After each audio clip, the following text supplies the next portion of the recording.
रासिब गुजर तो बच गया, लेकिन रासिब गुजर का पूरा खानदान कत्ल हो गया, उसकी सारी भाभियां बेवा हो गई, 19 के करीब बच्चे यतीम हो गए। पबिया का इलाका है ना, वो खुद एक खौफ की फजा है। 6 कनाल की जगह थी, उसका रोला था। रासिब गुजर के जो मामू के बेटे हैं, ये उनकी जमीन थी। अख्तर गुजर का जब बेटा जाता है तो उसको ये फायर मारते हैं, वो जख्मी हो जाता है, पैरालाइज हो जाता है। उसी के दौरान जब ये अदालत में पेशी पर जा रहे होते हैं, अख्तर गुजर इन पर हमला कर देता है, उसमें आसफ मारा जाता है। इसी के ठीक 24 दिन के बाद इसका दूसरा भाई वो भी कत्ल कर दिया जाता है, इनका बहनोई कत्ल कर दिया जाता है, मामू का बेटा कत्ल कर दिया जाता है। कई खून और बह जाते हैं इसी दुश्मनी के चक्कर में। बदला लेने की बात करें, वो बदले की आग में जल रहा है। वो अपने कद से लंबी राइफल पकड़कर हर वक्त हिमा वक्त वो तैयार रहता है। किसी तरीके से मुझे अख्तर गुजर, उसका दामाद, उसका बेटा कहीं मुझे नजर आए और उसको मैं फौरी तौर पर ढेर कर दूं। नाज़रीन, बात करेंगे गुजरात डिंगा केस के हवाले से। डिंगा केस के हवाले से कुछ नई अपडेट्स जो हैं वो सामने आ गई हैं। मेरे साथ इस वक्त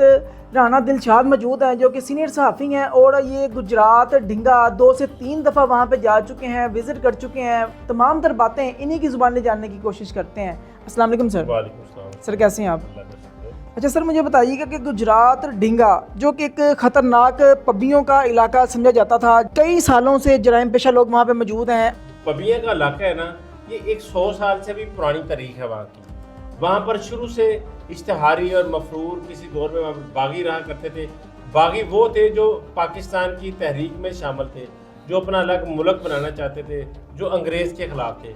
तो उस वक्त से यहाँ वहाँ पर रहाइश गाहें भी हैं, पनाह गाहें भी हैं।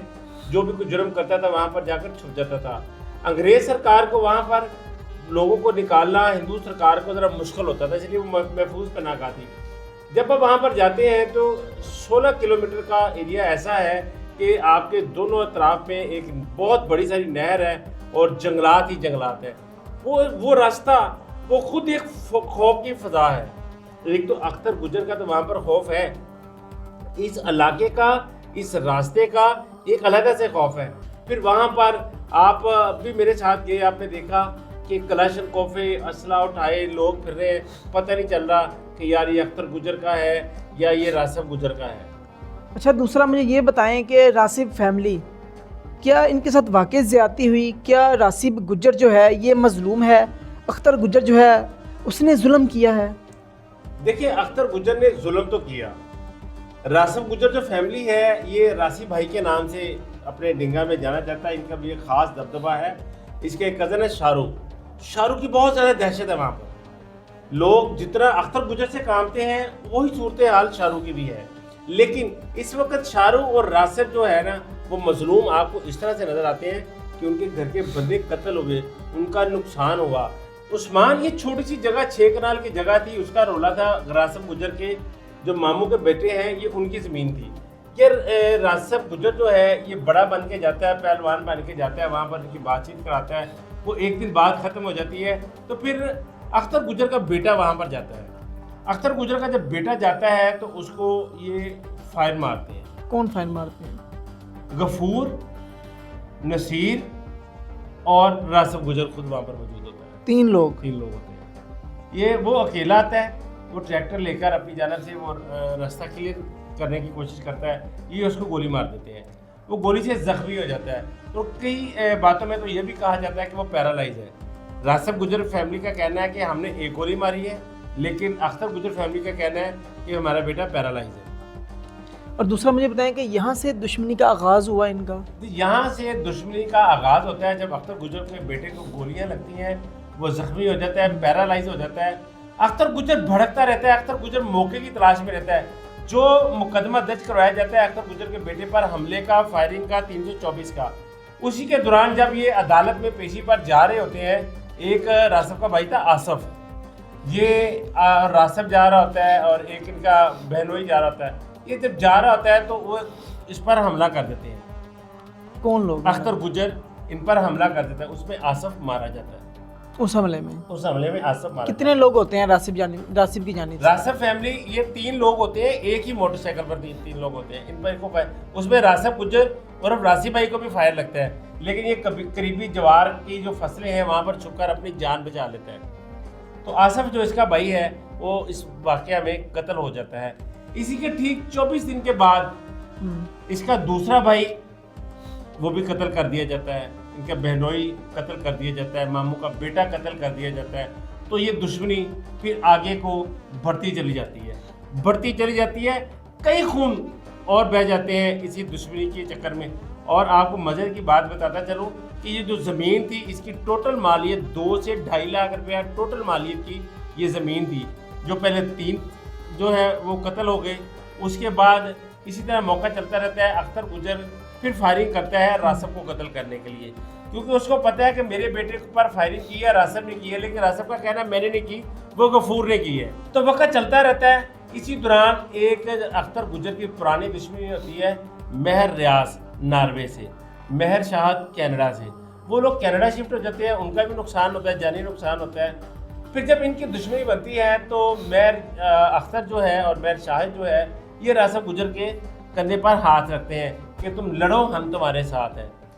कनाडा से महर शाहिद जो है इनको फंडिंग करते हैं। लेकिन इस चीज़ की ये भी मैं साथ बताता चलूँ, जब मेरी रासब से बात हुई तो जब मैंने रासब का साथ प्रोग्राम किया तो बड़े तल्ख जुमलों का तबादला भी हुआ। तो उसने कहा जी मैंने कहा 3 करोड़ नहीं लिए। मैंने कहा जी आपके मुखालिफ कह रहे हैं, मैं ये तो नहीं कह रहा कि मैंने आपको दिए, आपके मुखालिफ कह रहे हैं कि आपने 3 करोड़ पे लेकर किराए के कातिल बनकर आप अख्तर गुजर को मारना चाहते थे। अख्तर गुजर को पता चला कि ये मुझ पर हमले की प्लानिंग कर रहे हैं, तो अख्तर गुजर ने इन पर हमला कर दिया, इनके 6 बंदे मार दिए। अच्छा, दूसरी मुझे बात बताएं कि जो इसमें रासिब ग्रुप में जो करैक्टर है शाहरुख का, ये क्या बदला नहीं लेगा? क्योंकि इससे मैं भी मुलाकात कर चुका हूँ, ये बड़ा एक्टिव सा बंदा है और ये हर वक्त जो है कोशिश कर रहा है कि मैं बदला लूँ। आप क्या लगता है से आपको? बदला लेने की बात करें, वो बदले की आग में जल रहा है, उसका एक बाजू जख्मी है। कुछ लोग कहते हैं कि वो फायर लगा है, कुछ लोग कहते हैं कल्हाड़ी से किसी ने वो काटने की कोशिश की, कल्हाड़ी लगी है। लेकिन उसके बावजूद वो अपने कद से लंबी राइफल पकड़कर हर वक्त हिमा वक्त वो तैयार रहता है। वो न रात को सोता है न दिन को सोता है, वो इस इर्द गिर्द फिरता रहता है कि कहीं किसी तरीके से मुझे अख्तर गुजर, उसका दामाद, उसका बेटा कहीं मुझे नजर आए और उसको मैं फौरी तौर पर ढेर कर दूं। और उसकी आंख में सूअर का बाल है, और अगर उसके सामने अख्तर गुजर आ जाता है वो यकीनन उसको ढेर कर देगा। अच्छा, दूसरा बताएं कि रासिब जो है, रासिब की जानिब से पहले सुलह एक दफ़ा हो चुकी लेकिन सुलह नहीं हुई, अब दोबारा क्या रासिब सुलह कर सकता है? नहीं, यहाँ पर सुलह उनकी इस एंड में हुई थी कि जब पहले मर्डर हुए तो इनकी कुरान पाक पर सुलह हुई। ये वन साइडेड बात है, रासब गुजर और रासी भाई की ज़बानी है कि हमने कुरान पाक पर सुलह की, और दूसरी तरफ उसके बेटे का खून बहा था, वो भी बड़ा गर्म था। अब इनका कहना है कि कुरान पाक पर सुलह की गई और उसके बाद अख्तर गुजर ने मेरे 2 भाई कत्ल कर दिए। सुलह करने के बाद भी? सुलह करने के बाद उसके बाद फिर जब उनको पता चला कि रासब गुजर और शाहरुख जो है ये मुझ पर हमले की प्लानिंग कर रहे हैं, इनको महर शाहद ने 3 करोड़ रुपए दिए, तो फिर अख्तर गुजर ने इन पर हमला किया। एक हमला पसपा हो गया, रासब बच गया, फिर दूसरा हमला हुआ उसमें बच गया। फिर इनके घर पर बड़ी शदीद फायरिंग की गई। जब मैं उनके घर पे पहुंचा तो उनके घर की जो दीवारें थी वो गोलियों से छलनी हुई थी। ऐसे लग रहा था कि यहाँ पर कुछ चांदमारी आके करता है। चांदमारी कहते हैं जो गोलियां चलाते हैं, फायरिंग करते हैं, फायरिंग सीखते हैं, उसको चांदमारी कहते हैं। वो सारी चीजें छलनी हुई थी। निशाना अपना पक्का किया जाता है, पक्का किया जाता है। रासब गुजर तो बच गया, लेकिन रासब गुजर का पूरा खानदान कत्ल हो गया। उसकी सारी भाभियां बेवा हो गई, 19 के करीब बच्चे यतीम हो गए। वो जो मामू की फैमिली थी वो भी रासब गुजर के पास है, जो उसके फूफे के बच्चों की जो फैमिली थी उनके भी कत्ल हो गए, वो भी इनके पास है। जो रासब के सारे भाई मार गए वो भी सारी फैमिली उसके पास है। रासब अब इस दुश्मनी को लेकर बड़ा परेशान है। मेरी उससे बात हुई, मैंने कहा जी आपका बिजनेस क्या था? जी मेरा बिजनेस तो ऑयल का था, लेकिन बेड़ा गर्क हो गया। मैंने कहा जी ये जो जितनी पुलिस फोर्स आपको मिली हुई है, इतने गन मैन है आपके, ये सारा अखराजात और ये बहुत बड़ी सारी फैमिली उनके, आप देखें कि यहाँ जहाँ पर घर में 15-20 औरतें थी, 19 बच्चे थे, कुछ गन मैन थे, वो इतने बंदों की कफालत बड़ा मुश्किल काम है। तो उसका कहना था मेरा एक दिन का खर्चा इस गांव में 1 लाख रुपया पर डे है। दूसरा मुझे बताएं कि शाहरुख जो है, जब स्टार्टिंग में ये केस सोशल मीडिया पे वायरल हुआ तो लोगों ने कहा कि शाहरुख जो है वो डॉन है, इसने भी बड़े कत्ल किए हुए हैं, ये भी क्राइम जो है उसमें हिट लिस्ट पे है, इसने बड़े क्राइम जो है वो किए हुए हैं। क्या समझते हैं कि शाहरुख का बैकग्राउंड क्या है, उसने कितने लोगों का कत्ल किया है? देखिए शाहरुख जवान बच्चा है, उसने अभी तक कोई कत्ल नहीं किया, लेकिन उसने अपने घर में लाशें गिरते देखी हैं, उसने जनाजे उठाए हैं, खून आलूद अपने भाइयों को, अपने कज़नों की लाशें उठाई हैं, अपने कंधों पर जाकर दफनाया, उसमें वो गमो गुस्सा है। और उसकी तबीयतन भी, मैंने आपको बताया कि उसकी आंख में सूअर का बाल है, आग आग लगती है, आग। उसके अंदर एक बदले की आग है। वो पहले क्रिमिनल नहीं है, पहले रिकॉर्ड याफ्ता नहीं है, लेकिन अभी उसको अगर कोई नज़र आ जाएगा अख्तर गुजर के फैमिली में से कोई भी, तो वो उसको कत्ल कर देगा। जब मैंने उसको कहा कि शाहरुख अगर यही सिलसिला जारी रहा कि तुम भी उनके मारोगे, वो तुम्हारे मारेंगे, उसने आगे से एक ना अख्तर गुजर को गाली दी। उसने कहा जी देखा जाएगा, मैंने नहीं उनको छोड़ना। हाँ, एक उसने बात की जो वाकई एक इंसानियत की बात है। उसने कहा मैंने किसी खातून के, उनकी को बच्चे को मैंने नहीं छेड़ना, लेकिन उनका दामाद, उसके बेटे, वो खुद, उसके भाई की औलाद, जो भी नजर आएगी मैं ढेर कर दूंगा। इस हद तक जो गुस्सा है उसके अंदर बड़ा हुआ है। अच्छा, छोटे छोटे बच्चे हैं जिनके हाथ में राइफलें मौजूद हैं, उनकी पढ़ने की उम्र है, क्या उन बच्चों के हाथों से राइफलें जो है वो हटाई जा सकती हैं, उन बच्चों को स्कूल भेजा जा सकता है? देखिए जी, उनके वक़्त ने, मुकद्दर ने उनके हाथों में राइफलें दी हैं। घर के सारे मर्द ख़त्म हो गए हैं, एक वो रासब है, ये कज़न शाहरुख है, और उनके घर में बंदा ही नहीं है। लोगों पे आप डिपेंड नहीं कर सकते। आपने नारवाल वाक़या नहीं देखा, बाहर के गनमैन रखे, गनमैनों ने खुद अपने बॉस को मार दिया।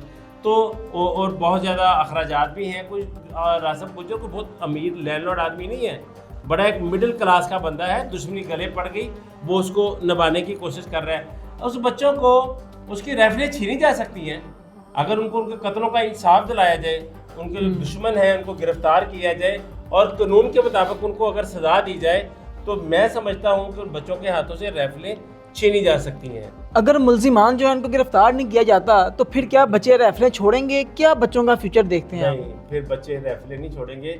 फिर मैं समझता हूँ वो 19 बच्चे हैं ना, 19 में से 12 इतने दलेर निकलेंगे कि वो अपने बदले की आग अपने अंदर लेकर वो बड़े होंगे। और हर वक्त आप बचपन में देखें, वो 10 साल का, 12 साल का बच्चा आपने वहाँ पर देखा कि वो राइफलें पकड़े हुए हैं। हमने तो नाज़रीन आपको इसलिए नहीं दिखाया कि हमें भी कोई यूट्यूब की पॉलिसी है, पॉलिसी के खिलाफ हम नहीं जा सकते। आप बिलीव करें, छोटे छोटे बच्चों ने राइफलें उठाई हैं और उनके कद से 2-2 फुट लंबी राइफलें हैं जो उन्होंने उठाई हैं। जब उनसे बात की कि यार तुम, जब तुम्हारे सामने अख्तर गुजर आएगा तो तुम उसको कत्ल कर दोगे, उन्होंने कहा हम उसको इतने गोलियां मारेंगे कि जब तक हमारे दिल में जो दर्द है, आग है, वो ठंडी नहीं होती, दर्द खत्म नहीं होता, हम उसको गोलियां मारेंगे। ये 12 साल के बच्चे का आज़म है। तो अगर उसको इंसाफ नहीं मिलता तो ये खूनी खेल जो है ना वो जारी रहेगा। अख्तर गुजर ने भी इसी ज़मीन पे रहना है, उन्होंने भी इसी ज़मीन में रहना है, या ये मारे जाएंगे या वो मारे जाएंगे, तो ये सिलसिला चलता रहेगा। नाज़रीन, आपने ये तमाम तरह बातें सुनी हैं कि अख्तर गुजर ग्रुप के जो लोग हैं वो अभी पहाड़ियों में छुपे बैठे हैं, और दूसरी जानिब रासिब ग्रुप जो है उसके जो लोग हैं वो ताक लगाए बैठे हैं अपनी छतों पे खड़े होके, और वो ताक लगाए बैठे हैं कि अगर अख्तर गुजर ग्रुप का कोई हमें शख्स नज़र आता है तो हम उसको फ़ौरन ख़त्म कर दें। आप इस ख़ानदानी दुश्मनी के हवाले से अपनी क्या राय रखते हैं? अगर आपके पास इन दोनों ग्रुपों के हवाले से कोई अपडेट मौजूद है, कोई खबर मौजूद है कि कौन जालिम है, कौन मजलूम है, तो अपनी कीमती राय से हमें ज़रूर आगाह कीजिएगा।